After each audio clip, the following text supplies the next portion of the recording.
So I was just looking at some of the old videos that I made about a year ago when I came out as being targeted as being a subject of an illegal human medical experiment for the past 10 years. And I don't think I did a good enough job at explaining what's going on.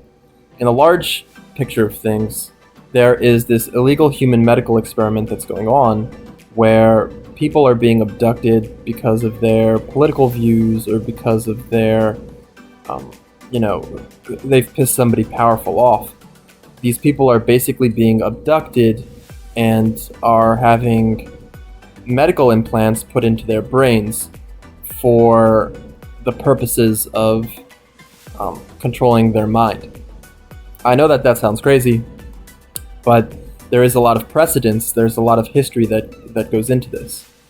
During the 1960s, the United States government, with funding from the CIA, used hospitals, universities, and private contractors in order to run mind control experiments on political dissidents, sometimes veterans and sometimes mental patients, and sometimes just random people, and sometimes university students. So these experiments from the 1960s where they would abduct people and try to mind control them have continued, even though the government has said that they've stopped. The headline of those experiments was that they used LSD in order to try to control people's behavior. But that's not the full story.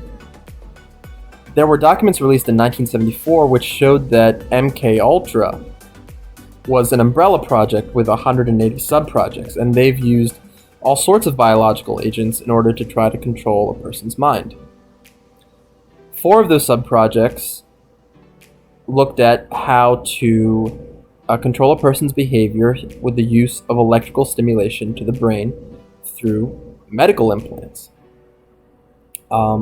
This was done at universities across the United States, specifically Tulane, UPenn, the University of California, Stanford, Harvard, and I'm probably forgetting some. But at these hospitals, psychiatrists and neuroscientists took monkeys, cats, dogs, dolphins, and humans and implanted them with medical implants in their brain in order to cause them pain and control their behavior. This is detailed in the documents that you can find that were requested through FOIA on the Black Vault. I believe it's Subproject 64, 146, 121, and 69. There was also many sub-projects looking into how to control a person's behavior wirelessly, basically by beaming these electromagnetic rays at people. And this experimentation, for a fact, had continued by the Air Force. In 1997, or rather in 2007, the United States Air Force released some information through a FOIA request about experiments that they ran on human test subjects, where they beamed these humans with electromagnetic weapons to see what sorts of changes happened in their body. There's a document in the Encyclopedia of Espionage which shows that at different frequencies and different power levels, you can evoke all sorts of emotions and all sorts of symptoms in a target just by beaming them with these electromagnetic weapons. Some things that have been reported are drowsiness, extreme anger, extreme lust, histamine response, so like flu-like symptoms. They can cause death. They can cause cancer in the lungs. They can cause heart attacks. A wide range of emotions and biological symptoms that were caused in monkeys and humans, both in the 1960s and then more recently in the 1990s. So these experiments have continued, and they're doing the same thing. They're taking university students or protesters or mental patients or single women just basically anybody that they feel that they can take, orphans and veterans, and they're doing torture experiments on these people. You can read some of the stories of what these people experience online just by searching targeted individuals.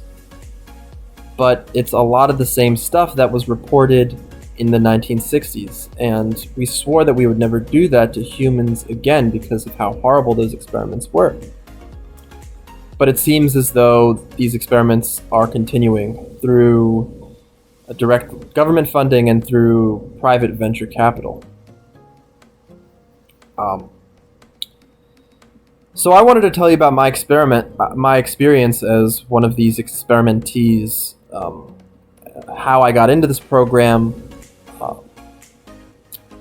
what my history was, and some of the symptoms that I've felt over the past 9 and 10 years.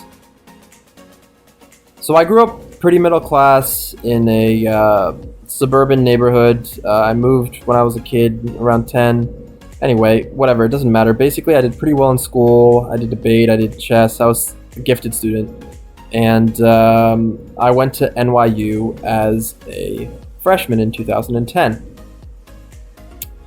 And I had a family member that lived in New York City. His name was Sundeep, and he has this wife, Christina. Sundeep and Christina.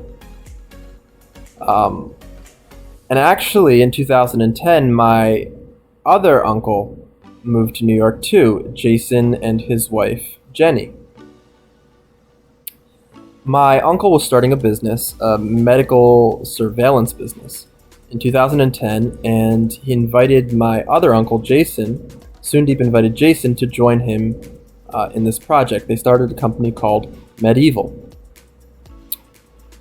And their whole purpose was to collect as much data as possible on the health records of people and store that data in order to look for correlations of disease pathology, I guess. But over time, this, I guess, decent idea became into just a surveillance company for the United States government. They essentially became a spy agency. And the way that they did that is pretty horrible. So, growing up, I saw Sundeep and Jason a lot. We're a small group of Indians. We're Kashmiri Indians, and there's only about 100,000 of us left in the world. We have a distinct language, and we come from a very specific part of India. Everybody in my society knows everybody else because there's only 100,000 left of us, because there was not a genocide but an exodus movement. We were thrown out of our homes, and a lot of Kashmiri Hindus died. So basically every Kashmiri Hindu in the United States knows each other, and word gets around really fast. We're all interrelated somehow. So we would gather at these parties growing up. I'd probably see these guys. I saw Sundeep way more than I saw Jason, because Jason had a white mother, and he wasn't that Indian. But Sundeep, both of his parents were Kashmiri, and he was my mom's cousin. And so at all the weddings and all the religious functions, at all the birthdays, Sundeep would always be there. And so I kind of looked up to this guy. He's 20 years older than me, and he had a business. He had a business when he was younger. He sold it to WebMD, and he was sitting on the board of WebMD for a short amount of time, and then he got kicked off. Well, anyway, he started another company after WebMD doing oil exploration, but that company failed in 2008 and 2009. And Sundeep had just bought this apartment in the financial district in New York. So basically he just made a huge, $2 million, $3 million purchase, and he had no money. This was in 2009. So I matriculate to NYU in 2010, and my mom, tells my uncles to look out for me. My mom has 8 cousins, and 2 of them are working for this company, and Sundeep also has a sister who does PR, and she was also doing PR for this company. So basically it's the 3 of them that banded together to kind of screw me over. So my mom asked him to look out for me when I went to NYU, and she told him that I wanted to start a business. I had this idea for a business, and I told her about it, and she said, like, why don't you ask your uncle if he can help you? I said, no, I want to do it myself. So she went behind my back and she said, like, hey, he's trying to start this business. Would you mind helping him? And he's looking for a job in the meantime. So without me knowing about it, Soondeep, he has some connections in New York City. He found me a job. I was just living maybe 20 blocks from him in Union Square at the time. Or rather, I was living on the west side. So my freshman year went fine. I had fun, partied, whatever. But my grades weren't that good in my freshman year, and my friends were getting heavy into drugs. And like they started doing heroin. And I didn't want to be a part of that. So, after my freshman year at NYU, I had a lot of fun, and I decided that I would move. I didn't want to live with my friends. I wanted to live somewhere else, so I moved to the west side. And Soondeep used this distance between me and my friends to sort of isolate me. He sort of went behind my back and started spying on my friends as well. He started spying on me and started spying on my friends.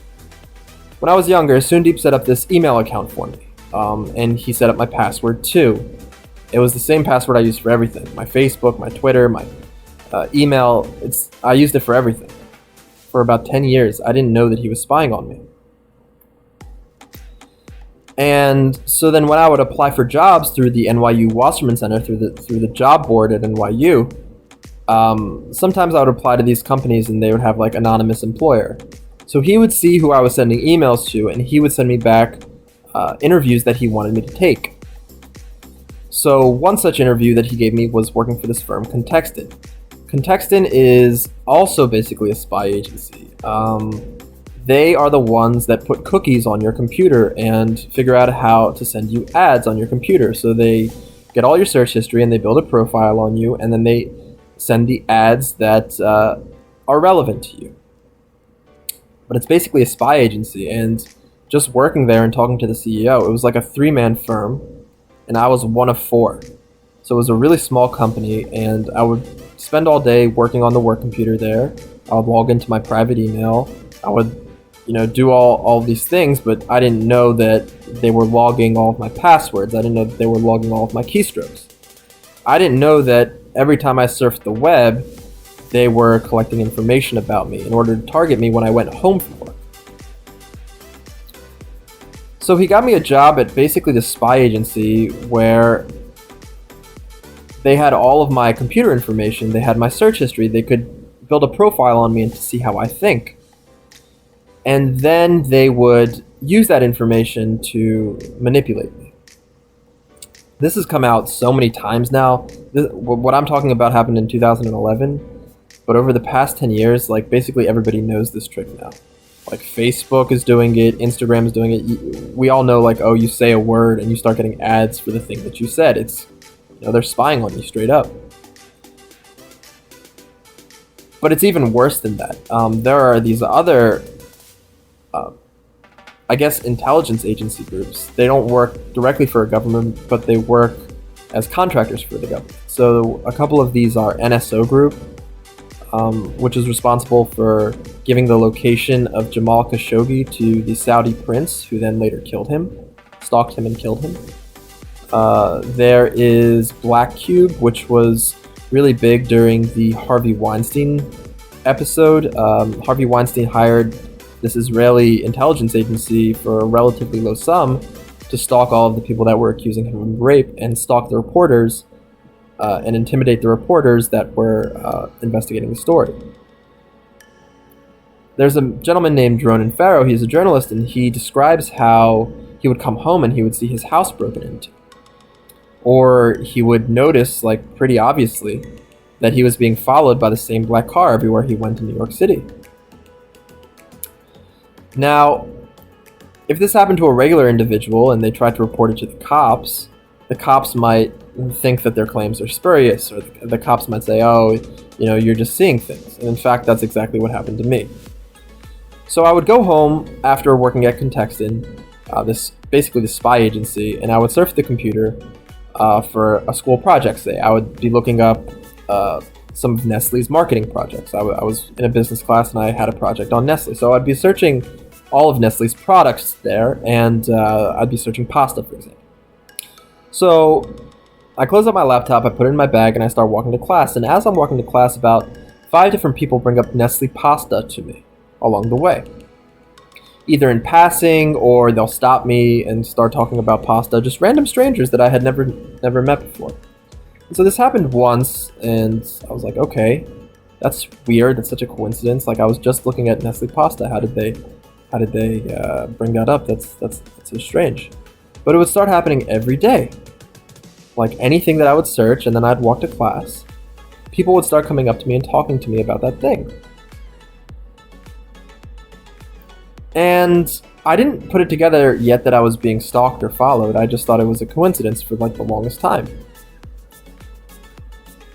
And then things started to get a little bit more aggressive. Like I would go to a bodega, and I'd notice this guy waiting outside my building, and as I start walking, he just straight up follows me to the bodega. And so I noticed him, and I walked into the bodega, and as I'm walking out, he holds the door for me, and he starts a conversation with me. It's like, I just saw you outside my apartment building. Like, well, that's so strange. And this would happen constantly. I'd go to class, and I'd be followed. And then it was never the same person over and over again. In the beginning, it was usually like these older white gentlemen, but after that, it was just anybody, young women, young men. I couldn't really see a pattern as to who was doing it to me. I just knew that everywhere I went, people would be following me to my location, from my apartment to my location. And again, I guess I just chalked this up to coincidence, like, I'm not gonna... I honestly, there was nothing nefarious about it. I just thought it was really weird. Like, how do these people know what I'm doing and where I'm going? So basically, Soondeep was stalking me on the internet, and he had got me hired at this small spy agency as a target. And wherever I would go, he would send people to follow me to let me know that I was being followed. Eventually, I put it together that I'm being followed, and I tried to report it to the police. But the police said that I was paranoid. And then I told my parents. And my parents said that I was paranoid. And they set me up with a psychiatrist. And then I told the psychiatrist this, and then she said I was paranoid, and she actually put me on a 72-hour hold at a hospital. And so this is how I got involved. This is how basically Soondeep, using my web information and using just some agents on the ground, started stalking me and got me institutionalized for trying to report that I was being stalked. It's very nefarious, actually, and you don't notice it until sort of a while down the road, and then you start noticing, like, everybody, 10 red cars will follow you, and then you get hyper vigilant, and every time you see a red car, you think that they're following you. Anyway, and so that's what happened. Basically, there was this pattern of abuse over and over and over again for about 6 months. Anywhere that I went, there'd be people talking about the things that I was searching on the web. And it wasn't a coincidence, but it also I wasn't able to identify that I was being stalked.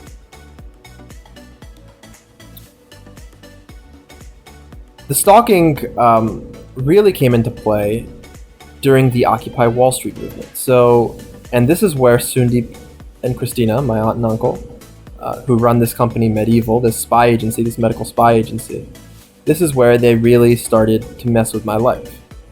As if what they had done with Contextin and the stalking me wasn't enough.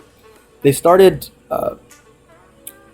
stalking my friends as well. So my friends were really into this Occupy Wall Street movement. They would go down to Zuccotti Park and protest with all the people there, and just listen and record. They were artists, so they would do art down there. And at one of the times they went down there, one of my friends met this director. He had like a meet cute with a director, and the director said that, "Hey, Keel's friend, I want to make a movie about you." And my friend, being a 19-year-old, was like, "Okay, yeah, make a movie about me. That sounds dope as hell." And so they started making a movie about my friend planning this other protest called Occupy Central Park.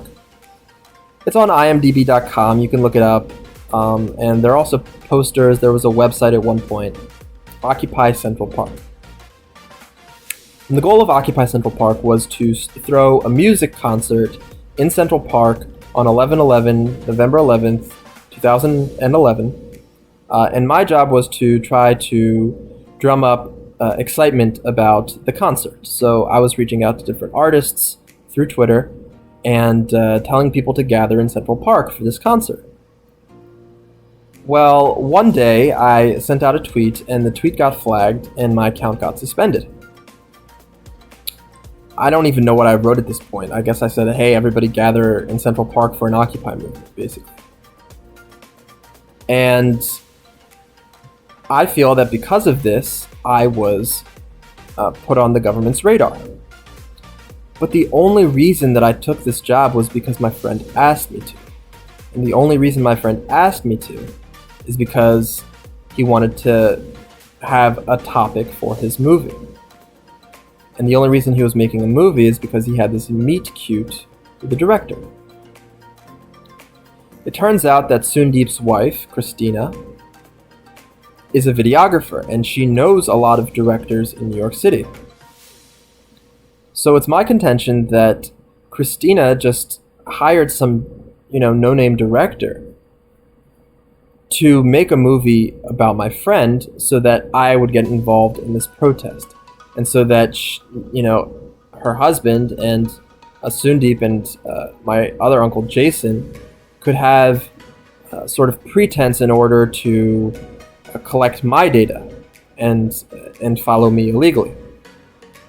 Basically, I got put on a domestic terrorist list because my aunt started stalking my friend and got me involved in this protest. We all know, these domestic terrorist things that are happening with the Jan 6th riders and the BLM riders. We all know that the government is infiltrating those movements and is taking some of those people and putting them on domestic terrorist lists, and now these people can't fly on planes. So something similar to that happened to me, except more extreme and without any warning, without any due process. I don't know if Twitter handed my tweets over to the FBI, or if the FBI was searching for them, or if my aunt and uncle reported me to the FBI. But documents were released in 2012, just before Christmas, which showed that the FBI did in fact infiltrate the Occupy movement, and they did it through the universities. So the FBI would locate individuals at Zuccotti Park who were protesting and who were in college. And then they'd go to the college and they'd get the person's whole file. The documents show that they did this with 6 colleges and universities in New York. And so obviously NYU must have been one of them.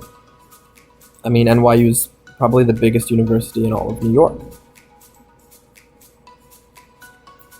So the FBI was already actively looking for people that were involved in the Occupy movement. And my aunt and uncle gave them a pretense in which to put me on this domestic terrorist list. And the only reason they did that is so that they could be the ones to spy on me. They wanted to spy on me for their company. Their company, like I said, is a medical data company. They make money by spying on people's health data.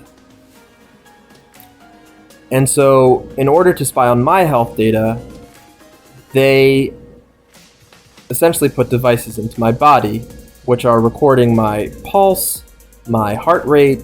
That's basically the same thing. The level of ion concentration in my blood, but most specifically, the electrical activity in my brain. There are these implants, such as Neuralink, or I always forget the names of all of the rest. Neuralink is just such an easy one, and this is like, I should be looking for jobs at these companies now, but Neuralink, there are 60 companies in the United States, in Europe, and Australia, I guess around the world, I'll just say. There are about 64 companies that are working on developing these brain-computer interfaces for consumer use. Implantable devices that can be used to pick up a person's electrical activity and use that electrical activity to control their external world. Basically, like they can turn on the TV or control their cell phone with their brain. Another company that's doing this is Synchron, but there are, like I said, about 60. As well, there are a lot of private universities and public universities that are doing the same research through funding from the government, through the BRAIN Initiative. A couple of the ones that are involved in developing brain chips and putting these brain chips into human subjects are UCLA, University of California, San Francisco, Berkeley, Stanford, the University of Minnesota, UPenn, NYU, MIT, Harvard, Emory University, Duke University,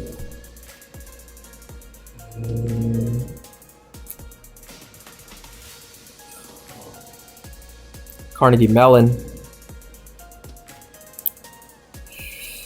University of Arizona. Actually, they have a lot of great neuroscientists down there, and quite a few more that I can't think of at the moment. So these universities are getting funding from the government, from DARPA, from the DoD, to do these electrode experiments on humans in order to control their brains and their behavior. They're picking up the electrical activity in the patient's brain.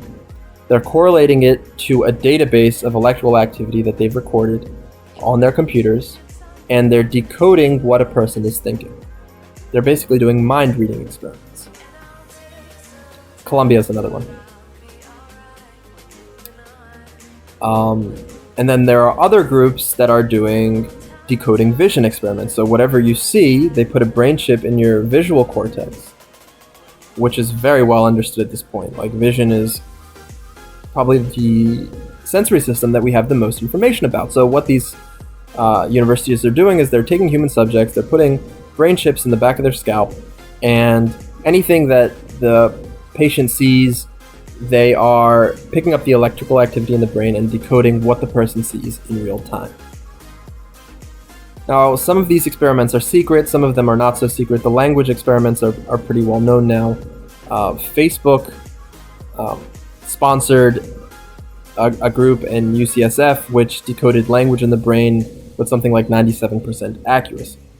Doing the same thing, they would pick up the electrical activity in the Broca's area over here and compare the electrical activity to a database that they had created, and anytime that they saw a certain spike pattern, they knew that the person was thinking of the word tree. So these experiments, these language experiments, these vision experiments, and these auditory experiments, what does a person hear? This has been done for like almost 40, 50 years publicly. There's something called the auditory evoked response.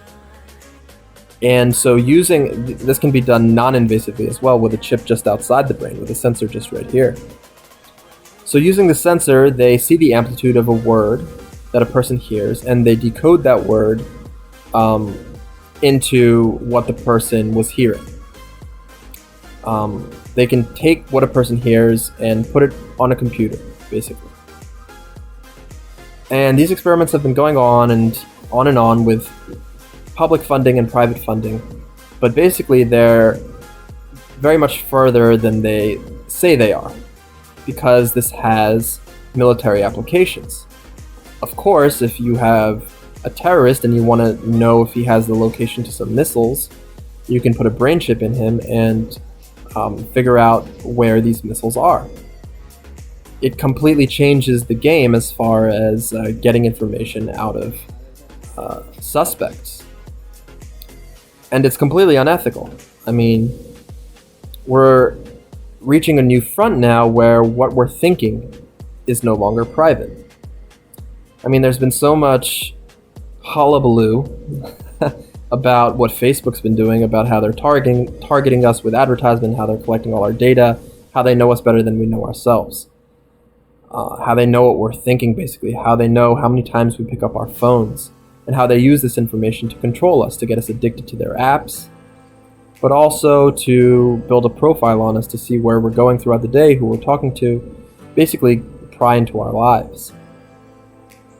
And this is what these big data companies want to do. They want to pry into our lives. They're surveillance firms, more than anything.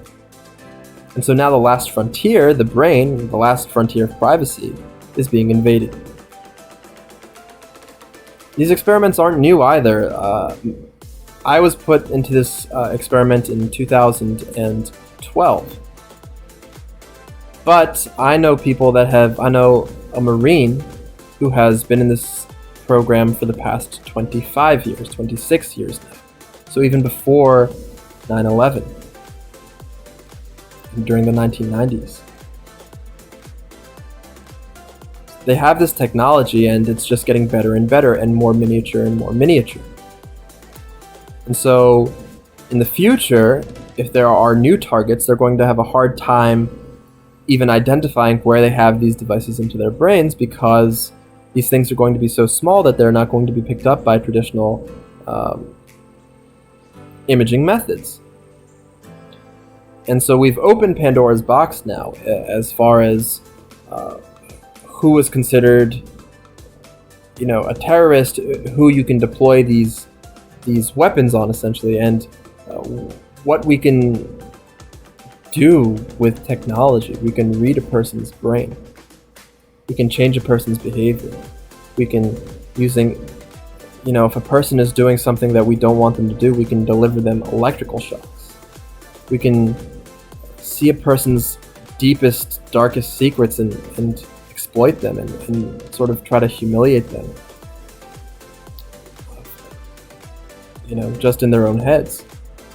And no one else would be able to see it. A person could be going mad, ow, ow, ow, it hurts, and nobody around them would be able to understand what was happening. They would just look like a crazy person. They'd say, oh, I'm being stalked, or I'm hearing these voices in my head. You would look like a schizophrenic patient. And even if you were able to identify where you have these devices in your brain, it's not as though any doctor would be very keen on removing that. First of all, there are so many questions. How did that device get there? Do you have any history of surgeries? If this device isn't causing you extreme pain, then why should we do a risky brain surgery where you could die to take it out? Or I think that it's just a small calcification. It's not some sort of electronic chip. And so therefore, I don't think that what you're saying is true. And 5, insurance definitely wouldn't cover it. No? So you'd have to pay out of pocket, and you'd have to find a doctor that'd be willing to do a brain surgery on you based on a calcification in a medical image, which would be really difficult, as I don't know if any of you have had to deal with insurance, but doing something like that wouldn't be very easy. In fact, it would be damn near impossible.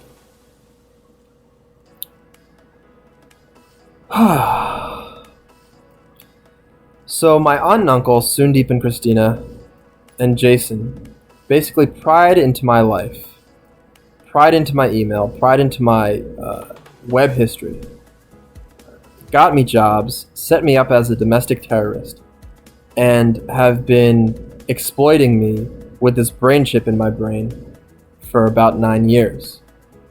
And Some would describe it as the worst torture ever. They've been reading my mind and interfacing with my thoughts without my will, and there's about damn near nothing I can do to stop them. It's pretty simple. It's just like having a cell phone in your brain. Imagine that. Recently, Zuckerberg of Facebook made these glasses, and he said, we're trying to get people to create a future without phones, where the phone is on the body. And in fact, every day I see another article about how the military is injecting their soldiers with different medical devices in order to control drones or to talk silently. It's called Project Silent Talk, where a troop can talk to his commander just by thinking about the words. They're outfitted with these crazy glasses and sensors in their body to know whether they're focused or not. They put patches on their forehead to see if they're focused enough. There's a lot of stuff that the Army is doing with these brain-computer interfaces. And it's about a $50 billion industry. Only growing. So I've been put in this medical experiment, and instead of doing all the cool stuff that I'm saying that the Army is doing, my aunt and uncle have been using these devices to torture me, to humiliate me, to basically do a process called psychic driving, where they repeat awful messages to me in my brain to try to make me either kill myself or kill somebody else. Their main objective act out. Was to commit or to create what they called hypno-programmed assassins. There are about 100,000 people who are in the world who are experiencing what I'm experiencing, and the UN has identified this as torture. They call it cyber torture. The UN Special Rapporteur on Torture, Niels Melzer, recently wrote an article which I'd like to read to you, describing how cyber torture is just an extension of the mkultra experiments, which happened in the 1960s.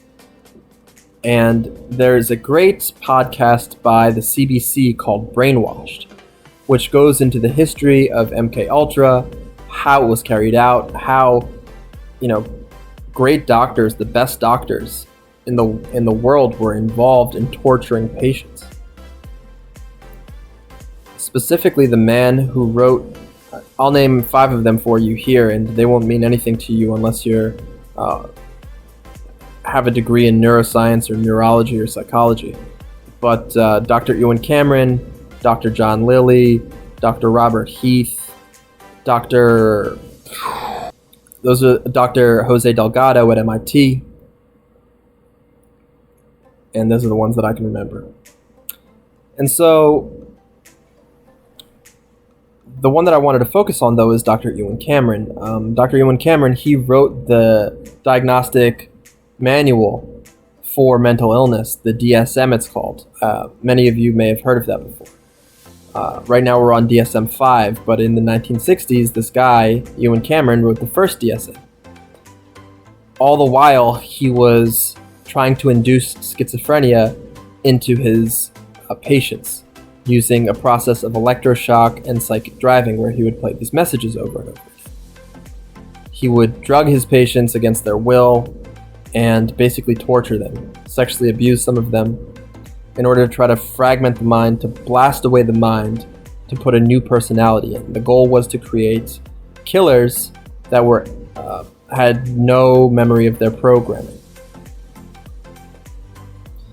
And this is similar to the program that's going on today.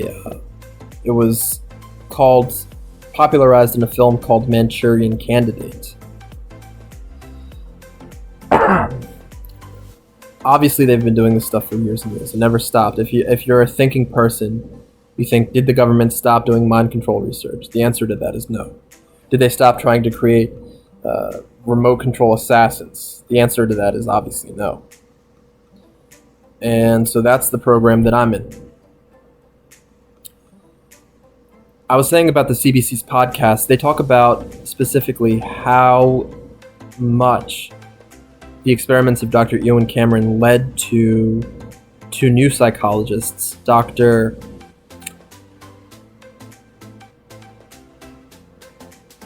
It's not, oh my God, Mitchell and Jessen, Dr. Mitchell and Dr. Jessen, who oversaw the Guantanamo Bay interrogations in the early 2000s, who created a new torture techniques based on the learnings of Dr. Ewan Cameron in Project MKUltra, like directly. Like they worked under the researchers who were doing the torture experiments before.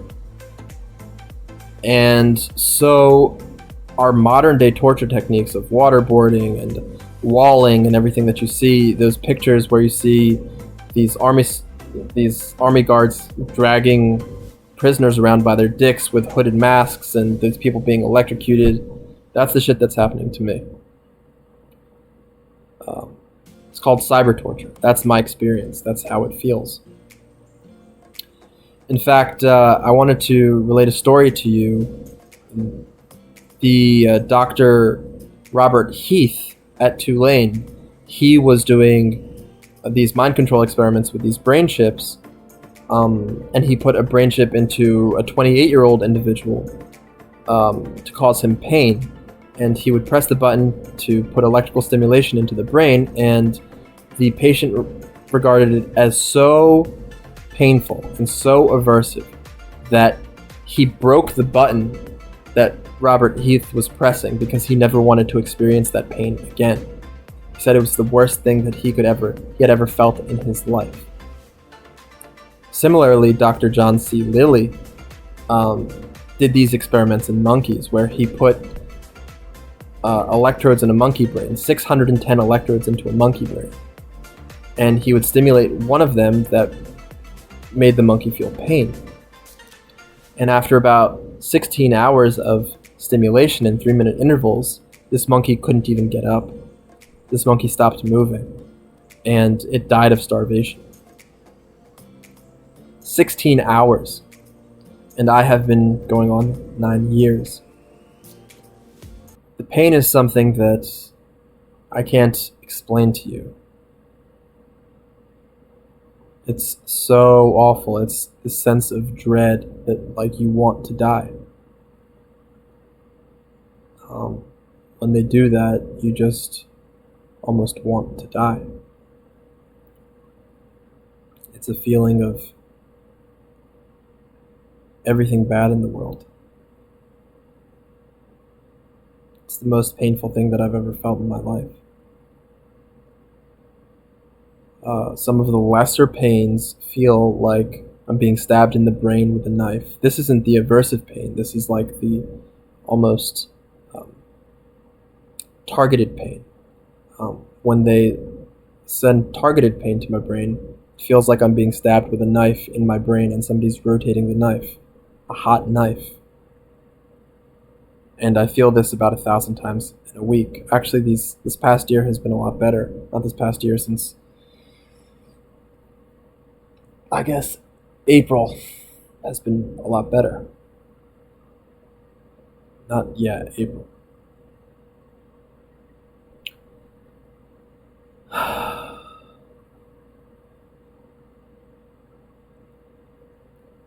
I've been tortured and traumatized, electrocuted everywhere on my body, my testicles electrocuted, my rape simulated, being put into war environments where I hear gunshots going off and the screams of people being tortured, the screams of my mother dying and my brother dying and my mother being raped, this feeling of being in a coffin where they make me feel like I'm in a coffin and I have bugs crawling on me. It's horrible. And not only that, like any belief system that I have, that I think about, because they can hear what I'm thinking, they tell me that that belief system is stupid, that nobody loves me, that I have no friends, they try to break down my confidence, so that they're the only ones that can give me pleasure. They control me in this way, through pain, by isolating me.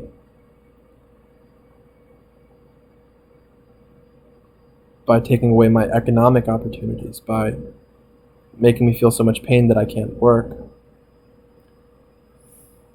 And then on top of that, I have to deal with all of the societal stress of people thinking that I'm, uh, you know, a stupid young man or a lazy man because I don't want to work, but that's not the case. I have to deal with, you know, watching everybody around me succeed in their careers and their relationships while I'm isolated and without a job. It gets to you. People make comments about it, obviously. Um, and it's painful because I know that I can be so much more. I have so much to offer.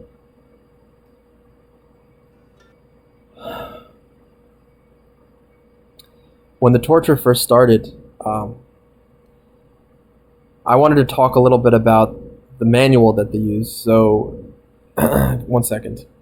Let me see here if there's a button for this. No, there's not. Anyway, I wanted to talk about the torture when it first started because that's when it's the worst. That's when they hit you the hardest. I have a long story and I tried to get through it yesterday, but it just sounded like it was very hard to follow. Basically, as I was saying before, I was working for this company called Contextin because my uncle got me a job there. My uncle Soondeep got me a job at Contextin, which was basically a spy agency. And anything that I would search on the internet at home or at work, they could log it and build a profile on me so that when I would go outside, they would send agents to talk about the things that I was searching. So when I reported that I was being followed and stalked, I was put on a 72-hour hold in a mental hospital. And at this mental hospital, I was implanted with a brain chip against my will. Like I said, they've been working on these brain chips for at least 40, 60 years, since the 1960s. 60 years. And these brain chips get smaller and smaller and smaller. Exponentially, in fact. So 10 years ago, almost, I was implanted. And since then, I've been tortured by my aunt and uncle who are controlling the device. And they have put me through hell. First of all, they've invaded my mental privacy. I can't have a thought without it being recorded, without them hearing it. It's not like they're watching me all the time every day. They were in the beginning because it was like this new toy for them. I was like this new innocent thing that they could ruin. And they took so much pleasure in being sadistic towards me. And they really hit me very hard in the beginning. I'd say the first 6 months were absolute hell. I wanted to die. I had to leave, my somewhat prestigious college, NYU, and in just a few months I was homeless. I almost got stabbed multiple times living on the street. I bounced around at shelters and hospitals, and every time that I would try to complain that I was being tortured, the cops or the doctors would, hold me against my will. So I couldn't tell anybody what I was experiencing. I was so alone and in so much pain, and nobody was there for me.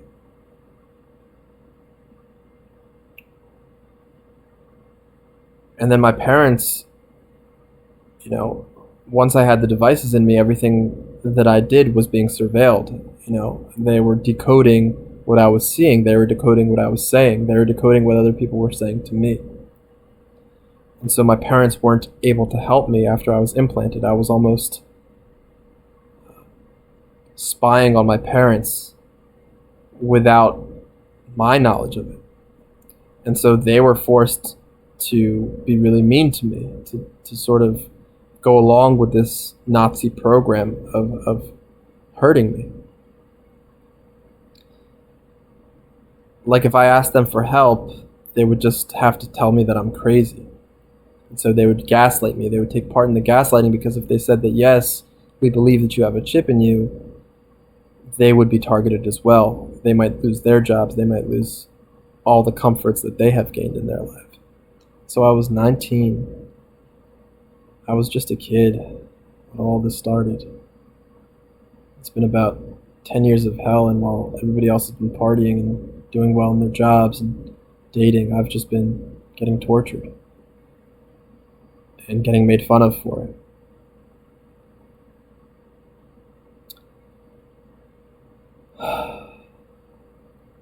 Right, so the torture.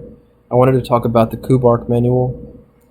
Again, this is in the CBC's podcast Brainwashed, but I had discovered it in 2014, or the Siri Manual, rather.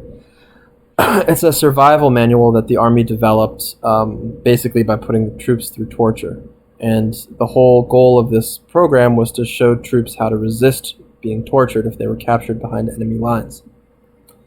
And so they would take troops and put them through a torture regimen and figure out what worked to make the troops not give up information, like how to keep the troops mentally strong, and they wrote this manual. But the way that they got this manual was by torturing veterans. And so taking these techniques further and further through the use of psychology and data and companies like Facebook and Apple that have so much data on our locations, our phones, who we're talking to, they can sort of identify people that they want to torture through these private contracting groups like NSO Group and Palantir. They can identify people that they want to torture, just pluck them out, have their location, and implant them. Sometimes they'll put them in a mental hospital to make their claims seem very far out there. This is what they do to whistleblowers. They put them in the mental hospital. There are so many cases in the FBI of people that try to speak out who get put on a 5150, who get thrown in a mental hospital because they try to solve things at the agency. They try to expose corruption. One such case is Ted Gunderson, who describes he was actually the one running these stalking programs, and he created a full affidavit for the courts, and just a few months later he was found dead. So this is how they minimize a person's personal narrative. They put them in a mental hospital and they gaslight them so that nobody believes their story. And even if there are people who believe their story, people become afraid to associate with somebody who's being spied on by the government. Or people become afraid to associate it with somebody who has all this stigma related to them. So basically, my uncle Sundeep and my aunt Christina, in order to fill this contract for the government to spy on me, they put me in this entrapment scheme, and they've been torturing me for profit for about 10 years. There are a lot of, like I said, there are 100,000 people around the world. A lot of these people are whistleblowers for the different agencies like the NSA, CIA, the FBI. There are doctors and lawyers and engineers. There are a hell of a lot of nurses. They take single women the most because they use this torture for sexual gratification. They are sadists. They take pleasure in having control over a person and destroying that person's life and causing that person pain, severe pain, and not getting caught. It's like a voyeurism mixed in with sadism.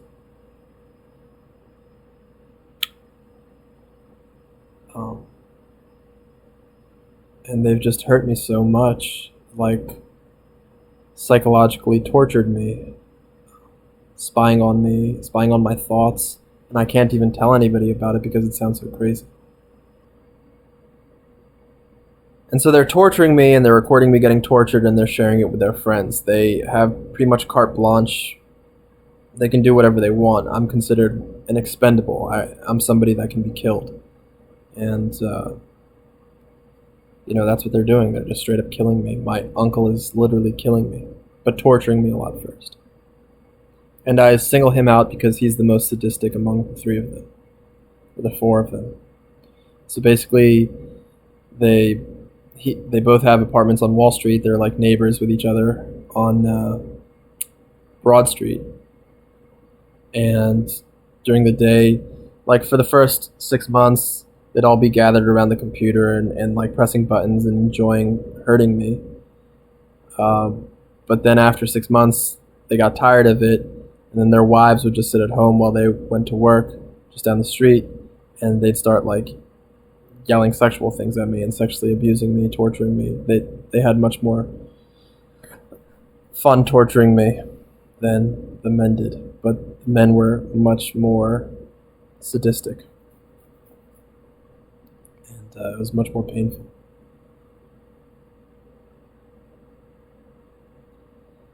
Why did he do this, you ask? Well, he's a child predator, he's a sadist, they wanted money, they were broke. It's like a cool thing, I guess. It's like very, like if you want to read some, everybody has this, maybe people have this dream of reading other people's brains, and so they acted upon that, but they did it to me, and they've been torturing me. And so my identity has just been completely fucked for like 10 years. It's painful, and I don't like connecting to the pain. I can say it sort of like without any emotion behind it, but if I think about it, it just hurts too much. I can tell you what other people experienced. And there are videos online of people repeating what's being said to them. And this one Asian woman, she was a nurse. She gets called like a bitch, a stupid bitch, a whiny little bitch, a crybaby. One thing that they kept telling me to do is man up. That this is what a man would do, and you have to be a man. And he kept saying like, "Oh, I'm making you into a man. I'm making you tough," as he was simulating my rape, or as he was torturing me. He said, "This is making you tough. This is making you into a man." And I believed him for like the longest time. I thought it was like some game that I was playing that I had to,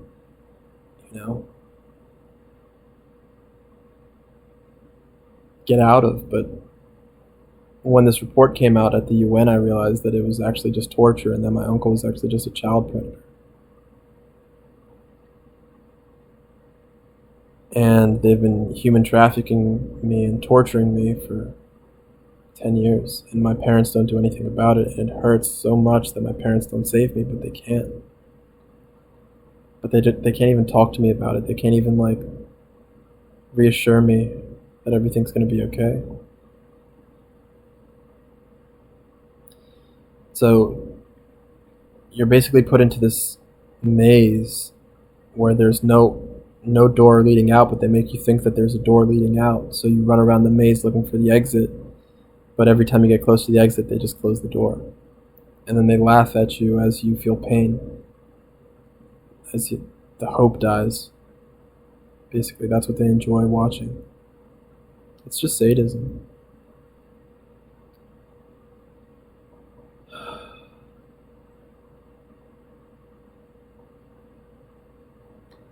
And my mom trusted them, and I trusted these people, and they were just destroying my life. And they've taken 10 years from me. So different victims have brought court cases. There are other people who know they're aggressors too, they're perpetrators as well, but the courts don't recognize these cases. They throw all of these cases out. And precedents from the Supreme Court during the MKUltra trials basically said that the government is allowed to kill whoever they want if it's for some defense application.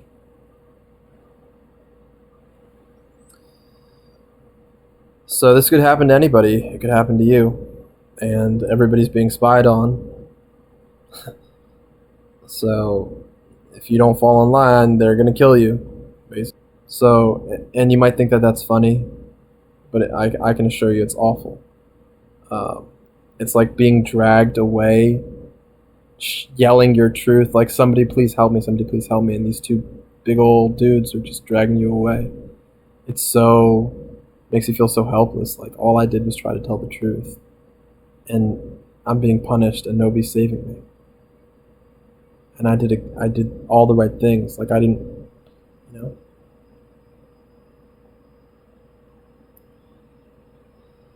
And so yeah, I have crazy stories about what it's like driving across the country and being homeless, and like I've had basically every job in the book, um, just to try to make some money on the sides here and there.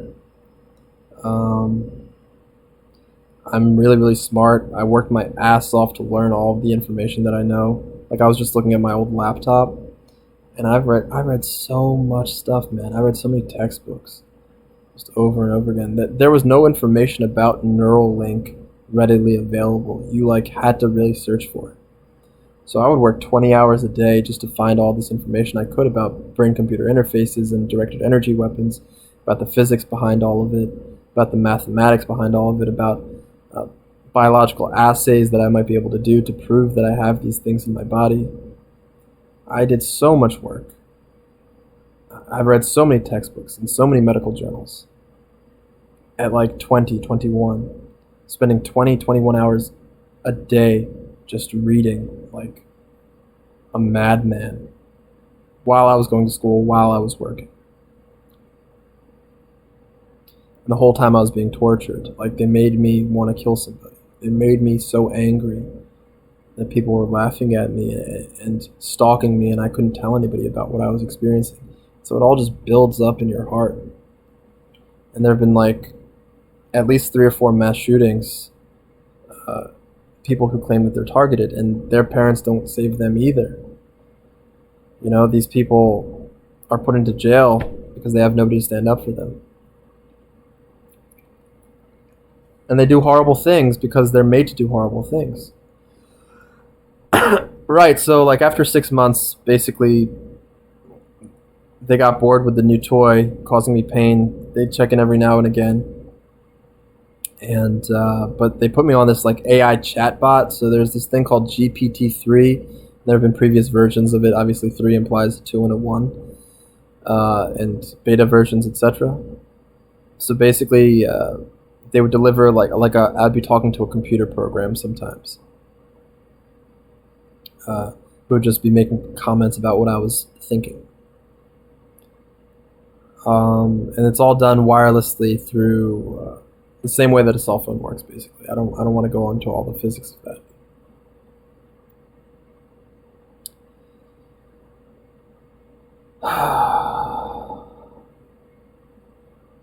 So in 2015, I tried to report this crime. I tried to go to the NYPD into the precinct where it happened, try to report it, and the cops told me that my uncle was untouchable, that they couldn't bring him down. And in fact, I got put into the hospital again in the same room that I was the first time I was put on a 72-hour hold. And during that trip, I got some more devices put into my body, and after that, it's been really difficult for me to fight back. Again, all of this will sound crazy unless you experience it, and I hope that you don't, but it seems that the way we're going, this is the fight of the future. This is the fight of the present, rather. I mean, a very well-respected academician, Yuval Noah Harari, who wrote a book called *Sapiens* that was like a New York Times bestseller. He was talking in front of the World Economic Forum and saying how this decade is the decade of the transhuman. And so what humanity needs to decide is whether or not we want to merge with AI. Because during this decade, that's what's going to happen. We're going to be merging with AI. And this is what he said in a public speech. That this is the biggest threat facing humanity.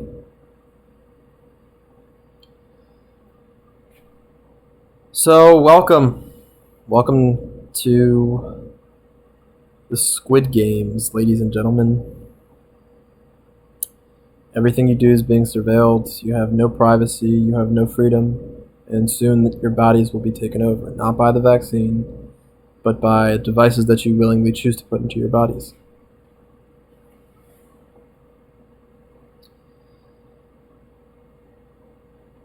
And if you get put on a domestic terrorist list, good luck, because these things are getting smaller and smaller and are way more difficult to find.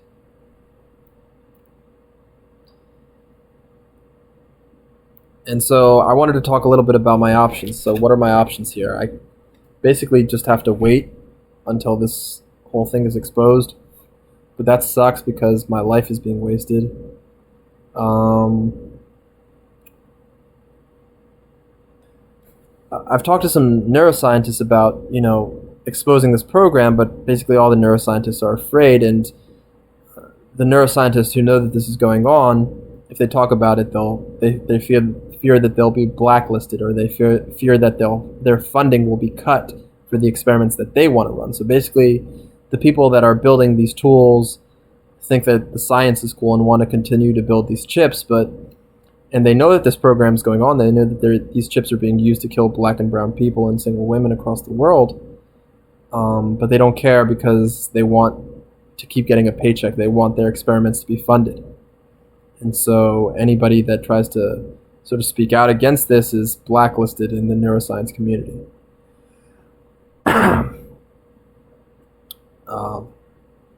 So smart people, liberal people, people that care about humanity, go along with Nazi programs because they want money.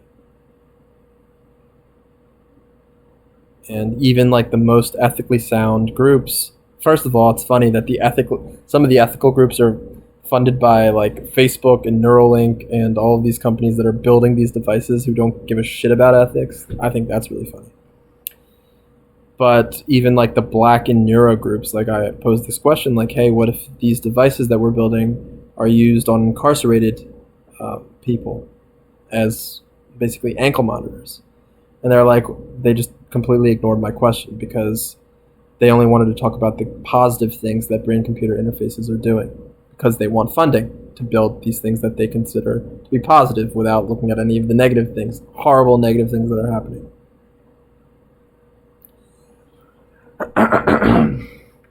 So what are my options? I need somebody to save me, man. I can like try to move abroad and start a new life there, but you can't run away from these satellites. You can't. A cell phone works everywhere, so it's not like running to a different country is really going to help. It only helps, like I've been to a lot of different countries since this has happened to me. Oh, and I also got into law school and I did a master's in neuroscience. I can try to go to a different country. I could try to find a doctor, but I've been trying for like 10 years, and it's not easy.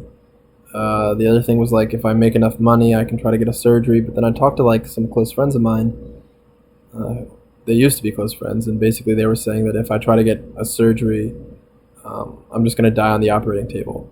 I could try to take the chips out myself, and if I like take something to my skull, like, oh, another crazy person that thought that he had implants in him has cut his skull open. He's a crazy individual and he's a harm to himself, and he needs to be locked away forever until he's better, and we just want him to feel better. And then they give you all these drugs that you don't want to take. So if I try to cut myself open, I might die, and if I'm not successful, then I'm going to be put into like a state mental hospital for years and years, and I do not want that, because those places, like, you think that a hospital is okay, but a mental hospital is like fights all the time. People die in mental hospitals. Like, people get killed in mental hospitals. It's not as bad as it used to be, but it's still pretty bad. There's like fights every day. It's like jail, basically. People that evade jail end up in the mental hospital.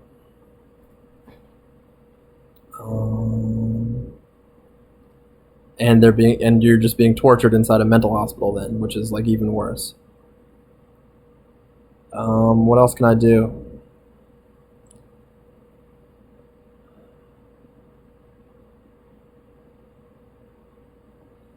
Nothing, man. I'm tired and I'm run down. I can try to do this to somebody in his family, but then I have to start like a spy agency, start spying on. It's just too much effort, and I probably wouldn't get any security clearances. Um, I really want somebody to take care of this issue for me. You know, Soondeep Bond, Christina Bond, Jason Bond, Jenny Bond, Prognos Inc., Prognos AI on Twitter, Medieval. If somebody wants to look into the financial transactions of these companies, they can do that. That'd be great. Oh, getting a lawyer. Like I said, judges don't recognize this is happening, and they just gaslight the people and throw them in the mental hospital if they try to bring a lawsuit. So there's been like 15 different lawsuits, and none of them amounted to anything.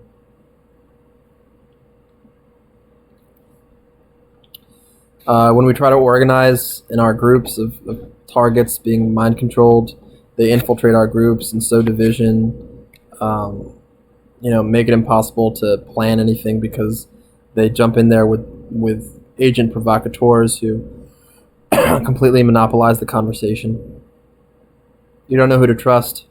You can't even go out and meet people because it's like, oh, is this person put there for me? Like, that's the other thing is like this gaslighting, this stalking that anybody that you talk to, you feel they tell you that, oh, we put that person there in order to control you. So you think, oh, is this person a spy? Is this person reporting back on what I'm doing? Is this person here to manipulate me? So you can't even trust anybody.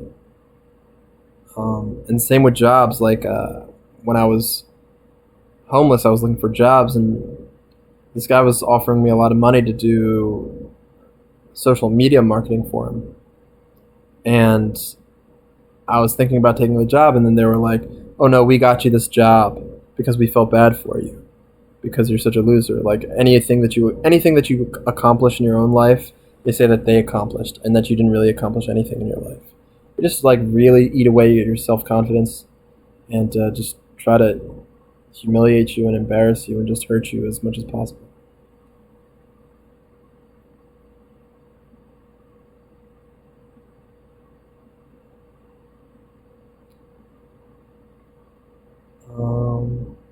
And so that's what happened. That's the story.